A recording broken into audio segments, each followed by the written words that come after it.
Binatang mana yang mau makan anaknya sendiri? Ini binatang. Berarti dia udah lebih dari binatang, Bung. Ini yang mendingannya. Apa? Solusi gerbang depan dan belakang. Waduh. Belakang beli A dan nanti bisa beli aman. Gerbang khusus boti. Soeharto mah bagus sih kok buat pemimpinannya. Ya udah, jangan diperpanjang. Daripada Apa sih, Gung? Apa sih, Gung? Bisa kayak yang lain nggak, Gung? sama.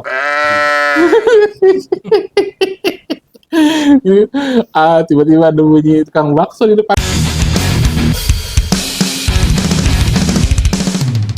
Ayahku biadab, ayahku bajingan. Itu kata-kata yang pantas untuk kasus di Muratara, Sumatera Selatan. Oh, Palembang berarti ya?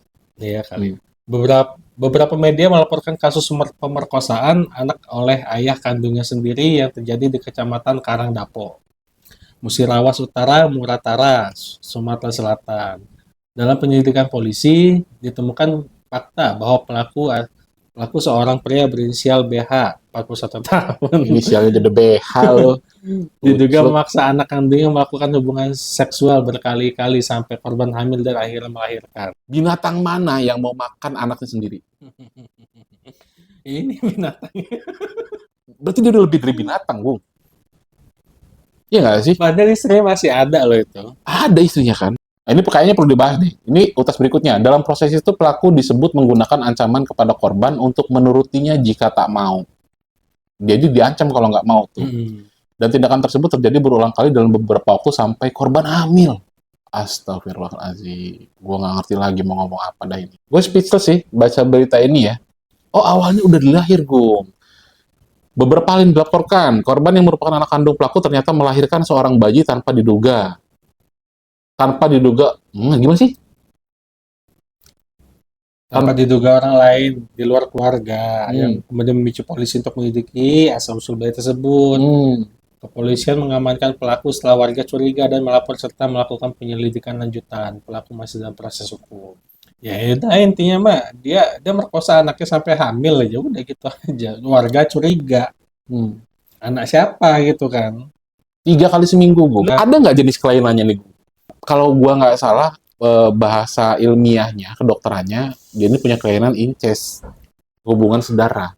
Incest itu hubungan sedara kalau nggak salah ya. Gua nggak tahu pronounce-nya gimana ya, cuman Ya tulisannya incest. cuman kan itu kan didasarkan emang supaya keturunannya terjaga antara keluarga dan keluarga aja, dan disetujui gitu. Oh, ini kan pemerkosaan. Pemaksaan ini. Geramnya. Ini kasus kriminal paling hina. Ya. Pemerkosaan itu hina. Ini pemerkosaan anak sendiri, anak sendiri lebih hina lagi. Paling hina. Gue nggak ngerti apa yang ada dalam pikiran dia. Gue juga nggak tahu apa yang harus dibahas. Cuma yang jelas ini orang udah nggak waras aja udah. Wah, ini sih kayaknya masa lalu ya. Konspirasi yang pernah gue denger di waktu gue kecil nih. Apa itu, Bang?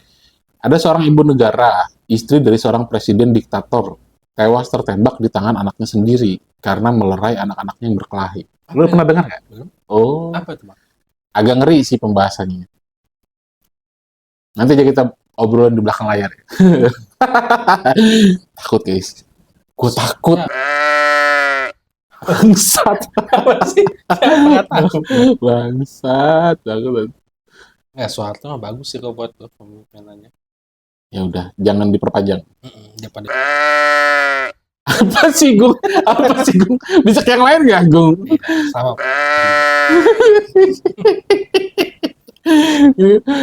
Tiba-tiba ada bunyi tukang bakso di depan, kang deng deng deng.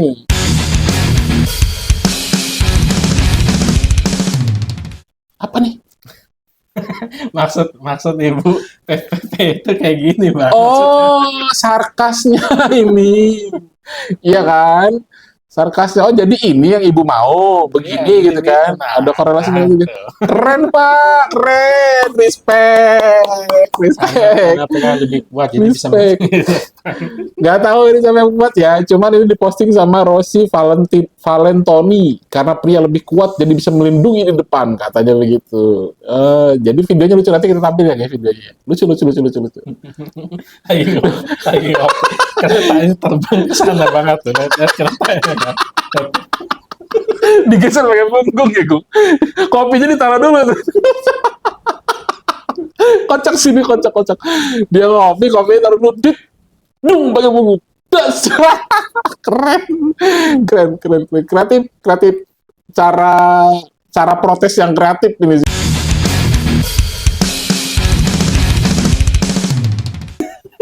Ini yang mendingannya. Apa? Solusi gerbang depan dan belakang. Waduh. Pria dan wanita bisa lebih aman. Gerbang khusus boti. Berarti botnya taruh depan atau belakang ya? Iya, Yang lain aman ya? Jangan mengorbankan laki-laki. biar dihantam duluan, guys. Iya, iya, iya. Itu menghargai perbedaan, tapi bukan penyimpangan, guys. Nah, ini bijak nih, keren. Respect. Iya kan? Respect. Respect Apapun buat. itu.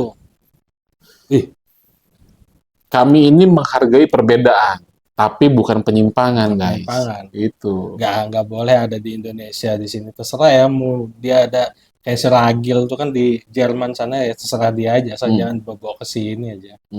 Tapi kan mereka berdalih ini kan hak gua. Ya terserah, mau tuh hak lu, mau dia bahas itu sampai mana, cuman kalau gua jadi orang berkuasa itu nggak boleh, nggak bakal ada dia di Indonesia tuh. Nggak bakal gua kasih space yang begitu-begituan itu. Gue sepakat sih. Gue sepakat sih. Normal-normal aja sih guys. Apa sih gitu loh hidup ini? Ya kan? Hidup normal tuh udah paling enak loh. Udah paling tenang loh. Yang paling simpelnya gini aja, Tuhan tuh nyiptain Adam dan Hawa, bukan Adam dan Imam.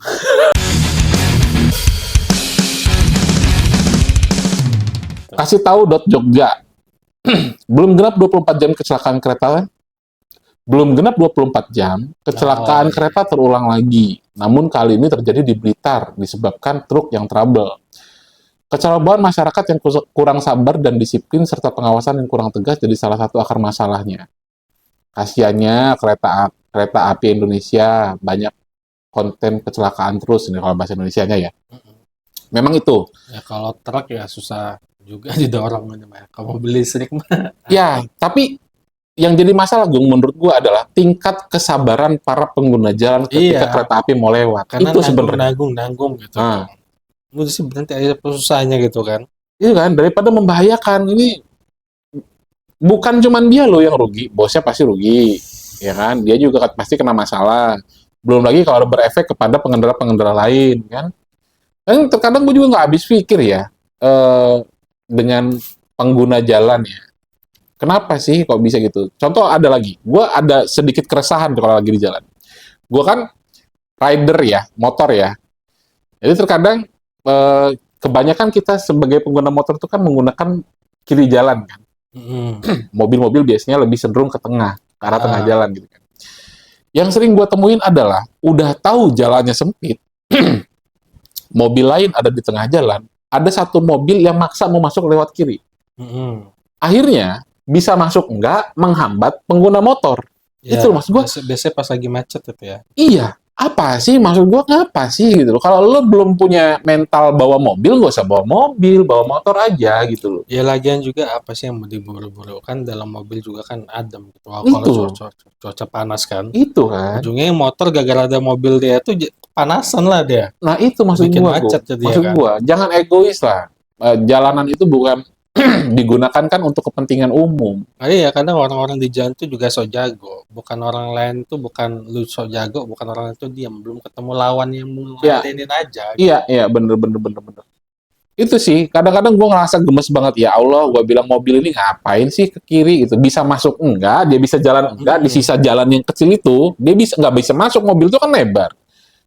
Akhirnya dia nyangklak di pinggir jalan itu kan, ikut ngantrinya tapi di pinggir jalan, sementara motor di belakangnya kan udah nggak bisa gerak lagi. Yang harusnya lancar gara-gara dia itu kan. Dianya mah di dalam enak sambil main handphone gitu. Lah kita di motor nungguin dia panas, tangan lu gosong. Bangsat.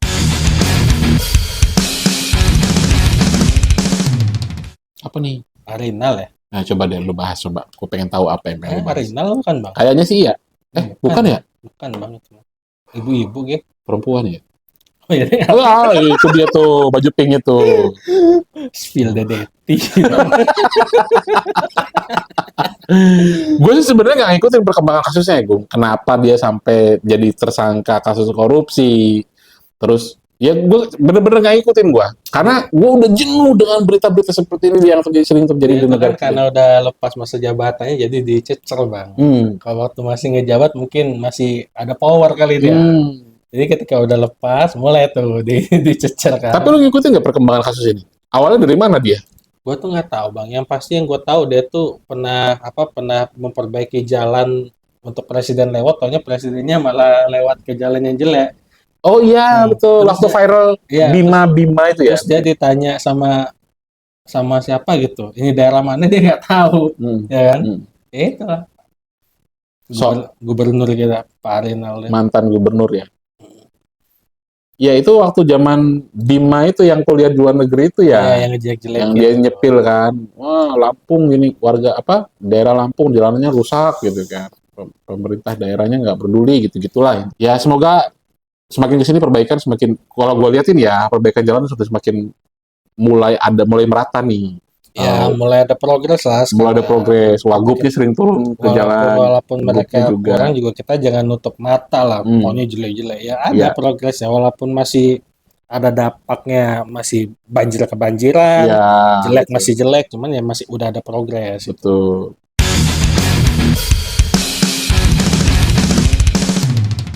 Oh guys, baterai sudah merah. Terima kasih sudah nonton dari awal sampai akhir. Gua Jose dan gua Agung pamit undur diri. Wassalamualaikum warahmatullahi wabarakatuh.